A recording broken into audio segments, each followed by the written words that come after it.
Hello বন্ধুরা, দেখো আমার দিদির বাড়ি হয়েছে আজকে গৃহপ্রবেশ। এই যে দেখো, দেখছো এই যে সব পুজো হয়ে গেছে। আর এইটা হচ্ছে আমার মেজো মামি। তাকাও, এই খুব খেতে ভালোবাসে বন্ধুরা, তোমরা দেখে রাখো। এইকে দিয়ে সিন্নি মাখাতে বসেছে, আমি তো খুব টেনশনে রয়েছি, প্রসাদ আদৌ সবাই পাবে তো। আর ওই যে আমার দিদি হাসছে। মামি একটু তাকাও, দেখিয়ে রাখি তোমার মুখটা, যাতে ভবিষ্যতে কেউ তোমাকে না ডাকে।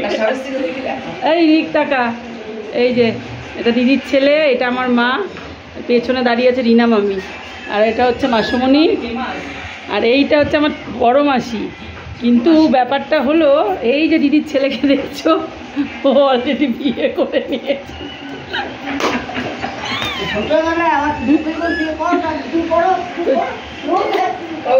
দেখো, ও সব থেকে মেন সদস্যকে তো দেখালাম না, ওই জন্য মন খারাপ করে আমার পেছনেই বসে আছে। রে টাকা, আর অবশ্যই ওদের বাড়িতে, নতুন বাড়িতে ওকে রাখা হবে না, আমাদের বাড়িতে থাকবে, ওর জায়গায় আমি এসে থাকবো।